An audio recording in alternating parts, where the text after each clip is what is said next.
récente très importante. Et il y a eu un certain nombre d'actes qui ont été pris et pour consacrer l'expression concrète de la volonté de notre peuple d'aller à l'option de la démocratie citoyenne, qui devait rendre possible que le peuple nigérien soit responsabilisé dans le choix libre et conscient des autorités, des dirigeants qui allaient avoir à gérer les affaires publiques, et qu'il y ait une constitution et sur la base de laquelle tout est censé être prévisible, parce que le rôle de la constitution dans la République, c'est la loi fondamentale qui est censée prévoir le rôle et la responsabilité des acteurs, qui détermine les obligations de toutes les institutions de la République et qui détermine ce qui doit être le comportement normalement des acteurs. Parce que quand on prend pour la dernière constitution, qu'on peut dire qui était la constitution synthèse de toutes les constitutions que nous avons vécues, c'était la constitution de la 7e République, et à l'intérieur de laquelle il avait été pris d'importants engagements et où on a annoncé notre volonté de bâtir une république indivisible qui soit un état de droit et qui puisse se gérer sur la base d'un fonctionnement démocratique normal, parce que c'est une république réputée démocratique et sociale. Et on a pu dire l'état de droit que nous voulons bâtir, et c'est un état de droit qui puisse garantir l'exercice des droits collectifs et individuels, et qui puisse garantir la liberté, la justice, l'égalité et la dignité, la sûreté et le bien-être comme valeur fondamentale de notre société. Et d'autre part, et bien entendu, la bonne gouvernance et l'alternance démocratique. C'est ça qui a été la matrice de ce que devrait être notre état de droit. L'article 4 de notre Constitution a clairement dit à l'époque, dans la Constitution que je réfère là, de la 7e République, c'est que la souveraineté nationale appartient au peuple. Aucun individu, aucune faction du peuple ne peut s'en attribuer l'exercice. Et que dans l'exercice du pouvoir d'État, et l'ethnocentrisme, le régionalisme, la corruption, la concussion, le détournement, l'enrichissement illicite, le trafic d'influence sont bannis et punis par la loi. Et il a été dit toujours dans la même Constitution qu'au niveau de l'article 39 de cette Constitution, que tout citoyen, civil ou militaire, a l'obligation absolue de respecter en toutes circonstances la Constitution et l'ordre juridique de la République.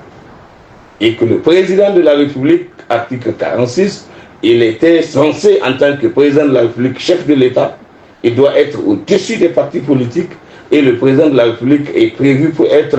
le garant de l'indépendance nationale, le garant de l'intégrité du territoire, le garant de la souveraineté nationale, le garant du respect de la Constitution, le garant de l'unité nationale, et il doit veiller à s'assurer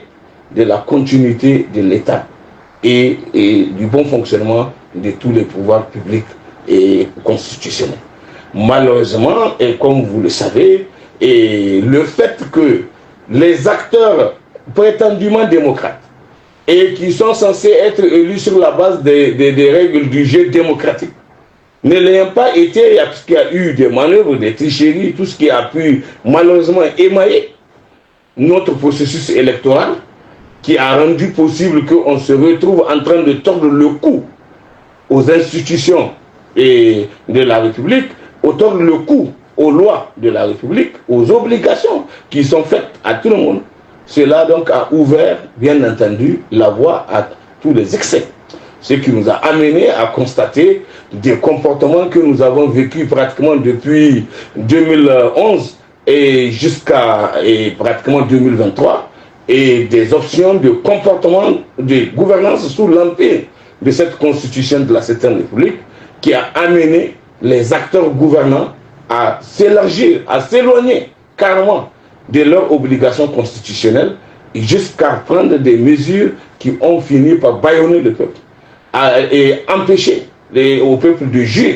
de ses libertés fondamentales, notamment la liberté de manifestation, la liberté d'expression, et sous un autre angle et par rapport au contenu. Et parce que tout simplement, les gens voulaient avoir une logique de pensée unique où les gens doivent être moulés dans une logique qui correspond à leur volonté de gouvernance qui s'écarte naturellement de la Constitution. Lorsque on s'est retrouvé dans cette situation, nous avons dit tout ce que nous pouvons être amenés à dire en termes de critique, en termes d'appel à l'ordre, en termes de rappel à l'ordre, en termes de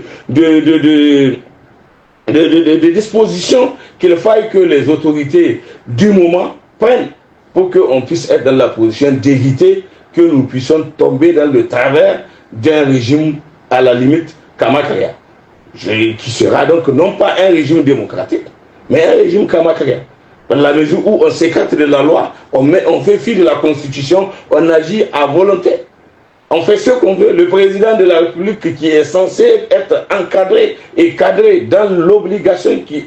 qui sont les siennes en ce qui concerne ce que la Constitution lui a enjoint, et par rapport au serment qu'il a fait, on s'est retrouvé avec des acteurs qui se sont donné un certain nombre de libertés et avec des comportements malheureusement au niveau de toute la classe politique et même de nos compatriotes et en général la population qui ont choisi de se comporter souvent comme des moutons. Vous vous rappelez les événements qui ont conduit à nos arrestations et à n'en pas finir à plusieurs reprises, parce que tout simplement, nous avons voulu attirer l'attention des autorités pour qu'elles prennent les dispositions pour respecter leurs obligations vis-à-vis du peuple, vis-à-vis de la nation. Mais évidemment, donc tout ceci malheureusement a fait le lit à la situation triste et que nous avons vécue, et dont l'épilogue a été comme une sorte de bouée de sauvetage, l'intervention des militaires et le 26 juillet passé, où ils ont été amenés à mettre fin au régime en question qui était là et qui, bien entendu, donc, a fait qu'à partir de cet acte, on a pu mettre pratiquement de côté et toutes les dispositions pour pouvoir faire réfléchir et le peuple dans son ensemble. Et c'est ce que nous vivons depuis pratiquement aujourd'hui 1 an. Et on venait d'ailleurs avant-hier, je crois, de faire le bilan de 1 an après l'intervention des militaires. Quel bilan on a pu faire par rapport à la situation de la gouvernance pays, la situation de la gestion du pays, la situation, non pas par rapport au mécanisme démocratique, parce que les mécanismes démocratiques à partir du moment où la Constitution a fait l'objet de la suspension, donc les mécanismes démocratiques prévus par la Constitution, qui a prévu les institutions démocratiques, qui a prévu le mécanisme à travers lequel on doit les pourvoir en acteurs qui doivent les animer, et il se trouve que maintenant nous sommes tombés dans la situation de vivre la transition que nous sommes en train de vivre, la transition militaire, et qui aujourd'hui, heureusement, je dis bien, a rencontré la volonté du peuple, a rencontré le soutien du peuple, a rencontré la compréhension du peuple, parce que lorsque les événements sont intervenus, mais le peuple était comme constipé, il était pratiquement étouffé, il n'avait pratiquement pas de choix, il ne savait pas quoi faire, et le régime était en train de durcir, il est en train de se comporter d'une certaine façon où le président était en train d'être déifié. Il se comportait comme si toutes les décisions devaient converger à son niveau et toutes les décisions devaient être prises par lui au point où il peut se donner la liberté de prendre des décisions, de s'introduire dans les affaires de la justice pour aller sortir des terroristes arrêtés sur le terrain qui sont pris la main dans le sac. Il les libère. Et que ces mêmes terroristes, on les retrouve encore sur le terrain en train d'organiser des attaques contre nos forces de défense et de sécurité, et au point où, finalement, pour justifier l'accueil des Français sur notre territoire, le président, en tant que président de la République, chef des armées, qui est censé être le premier protecteur de l'armée, parce que si l'armée